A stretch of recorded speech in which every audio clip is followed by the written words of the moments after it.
നമസ്കാരം. ഏകാദശികളിൽ പരമ പവിത്രമായ സ്ഥാനമാണ് സ്വർഗവാതിൽ ഏകാദശി അഥവാ വൈകുണ്ഠ ഏകാദശി. ധനുമാസത്തിലെ വെളുത്തപക്ഷ ഏകാദശിയാണ് വൈകുണ്ഠ ഏകാദശി അഥവാ സ്വർഗവാതിൽ ഏകാദശി എന്ന് അറിയപ്പെടുന്നത്. ധനുമാസ തിരുവാതിരയ്ക്ക് മുൻപുള്ള ഏകാദശി കൂടിയാണ് ഇത്. ഇഹലോക സുഖവും പരലോക സുഖവും ഫലമായി ലഭിക്കുന്നതായ അതിവിശേഷപ്പെട്ട ഏകാദശി. ദശമിയും ദ്വാദശിയും ഒരിക്കലൂണും അതിനാൽ അതീവ വിശേഷം തന്നെയാകുന്നു. ഏകാദശി നാൾ പൂർണ്ണ ഉപവാസം നാം ഏവരും അനുഷ്ഠിക്കേണ്ടതായിട്ടുണ്ട്. ഭജന, സത്സംഗം, പുണ്യക്ഷേത്ര ദർശനം ഇവ നടത്തി ദ്വാദശി നാൾ പാരണ കഴിച്ച് വ്രതം അവസാനിപ്പിക്കണം എന്നാണ് പറയുക. വെളുത്തപക്ഷം ഏകാദശിയാണ് ഏറ്റവും ഉത്തമം. എല്ലാ മാസവും കൃഷ്ണ ശുക്ലപക്ഷങ്ങളിൽ ആചരിക്കപ്പെടുന്നതുമാകുന്നു.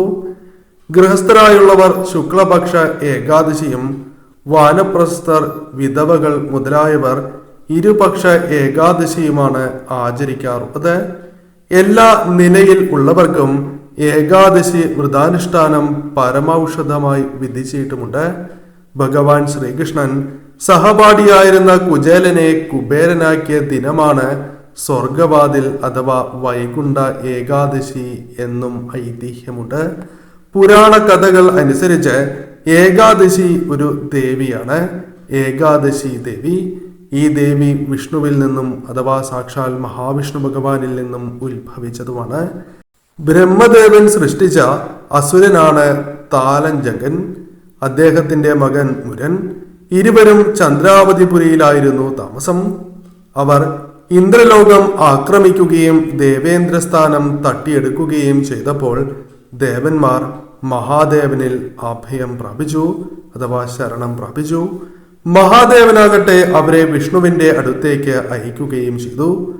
ദേവന്മാർ മഹാവിഷ്ണു ഭഗവാനോട് സങ്കടം ഉണർത്തിച്ചപ്പോൾ മഹാവിഷ്ണുവിൽ നിന്നും സുന്ദരിയും അതീവ ശക്തിശാലിയുമായ ഒരു ദേവി ഉത്ഭവിച്ചു.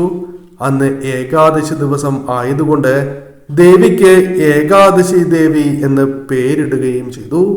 ദേവി മുരനെ നേരിടുകയും വധിക്കുകയും ചെയ്തു. മഹാവിഷ്ണു ഭഗവാനും അത് സന്തോഷമായി.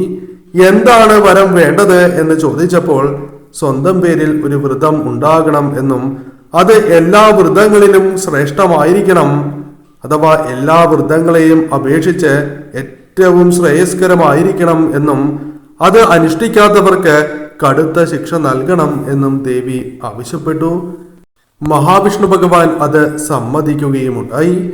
അങ്ങനെയാണ് ഏകാദശി വ്രതം ഉണ്ടായത്. വിഷ്ണുവിൽ നിന്നും ഉത്ഭവിച്ച ദേവി മുരനെ വധിച്ചതുകൊണ്ട് മഹാവിഷ്ണുവിന് മുരാരി എന്ന് പേരും ഉണ്ടായി. ഗുരുവായൂരിൽ സ്വർഗവാതിൽ ഏകാദശി വളരെ വിപുലമായും ഭക്തി നിർഭരവുമായാണ് അനുഷ്ഠിക്കുന്നത്.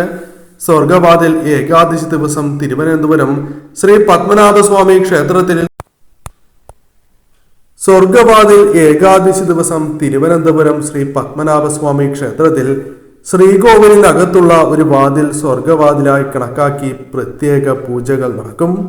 തിരുവിതാംകൂർ രാജകുടുംബാംഗങ്ങളുടെ സാന്നിധ്യത്തിൽ രാത്രി നടക്കുന്ന ശിവേരിയിൽ ഭഗവാനെ ഇറക്കി എഴുന്നള്ളിക്കുകയും ചെയ്യും.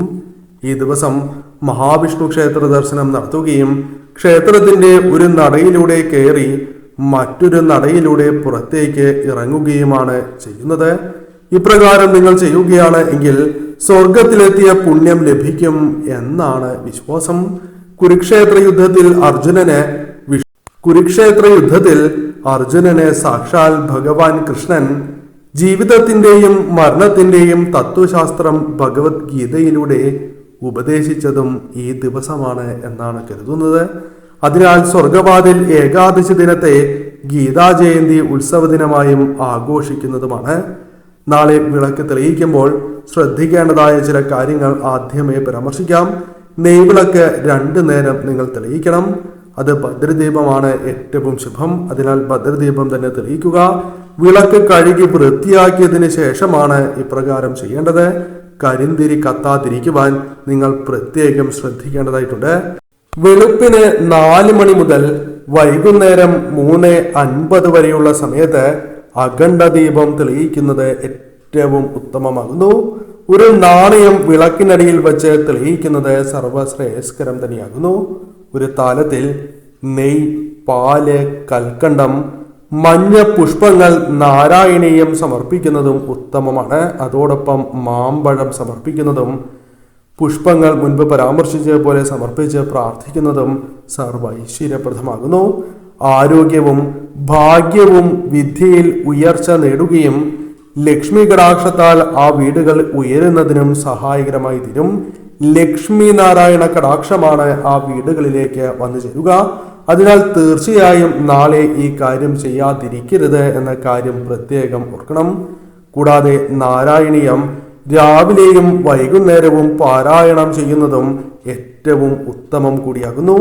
കൂടാതെ നീല നിറത്തിലുള്ള ശംഖുപുഷ്പം നാളെ സമർപ്പിക്കുന്നത് ഏറ്റവും ഉത്തമം തന്നെയാകുന്നു.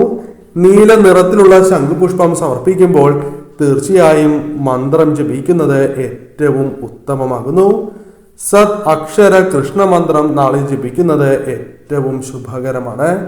മന്ത്രം സത് അക്ഷര ശ്രീകൃഷ്ണ മന്ത്രമാണ്, അഥവാ കൃഷ്ണമന്ത്രമാകുന്നു. മന്ത്രം ഇപ്രകാരമാണ്: ഗോവല്ലഭായ സ്വാഹ എന്നാണ്. ഗോവല്ലഭായ സ്വാഹ എന്നാകുന്നു. ഗോവല്ലഭായ സ്വാഹ, ഗോവല്ലഭായ സ്വാഹ എന്ന് ഭഗവാനെ മനസ്സിൽ സ്മരിച്ചുകൊണ്ട് ജപിക്കുക. അതോടൊപ്പം ഓം നമോ നാരായണായ, ഓം നമോ ഭഗവതേ വാസുദേവായ എന്നീ ഭഗവാന്റെ അതിവിശേഷപ്പെട്ടതായ മന്ത്രങ്ങളും ഭഗവാന്റെ മറ്റ് മന്ത്രങ്ങളും ഇന്നേ ദിവസം ജപിക്കുന്നത് സർവ്വ ഐശ്വര്യപ്രദം തന്നെയാകുന്നു. ഈ മന്ത്രം ജപിക്കുന്നതിലൂടെ നിങ്ങളുടെ ജീവിതത്തിൽ അഭിവൃദ്ധിയാണ് വന്നു ചേരുക. ഗോവല്ലഭായ സ്വാഹ എന്ന 7 അക്ഷരമുള്ള ഈ മന്ത്രത്തിനെ സത് അക്ഷര കൃഷ്ണമന്ത്രം എന്നാണ് പരാമർശിക്കുന്നത്. നിങ്ങളുടെ ജീവിതത്തിൽ ഏത് തരത്തിലുള്ള സാമ്പത്തിക പ്രതിസന്ധികളുണ്ട് എങ്കിലും അത് മറികടക്കുന്നതിന് സഹായകരമാണ് ഈ മന്ത്രജപം. നിങ്ങൾക്ക് പല കാര്യങ്ങൾ കൊണ്ടും പണം നഷ്ടമായിട്ടുണ്ടാകാം.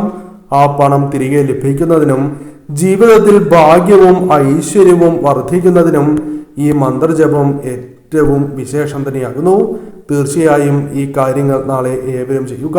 വിഷ്ണു ക്ഷേത്രത്തിൽ അല്ലെങ്കിൽ കൃഷ്ണക്ഷേത്രത്തിൽ ഏവരും ദർശനം കൂടി നടത്തുക. കുടുംബാംഗങ്ങൾ ഏവരും ഒരുമിച്ച് ദർശനം നടത്തുന്നതാണ് ശുഭകരം. തലയ്ക്കുഴിഞ്ഞ് കുടുംബാംഗങ്ങളുടെ ഏവരുടെയും തലയ്ക്കുഴിഞ്ഞ് ഒരു നാണയം സമർപ്പിക്കുന്നതും നാളെ ഭഗവാന് തുളസിമാല ചാർത്തുന്നതും അതീവ വിശേഷവും ശ്രേയസ്കരവുമാണ്. തീർച്ചയായും ഈ കാര്യത്തിനും പ്രാധാന്യം നൽകുക.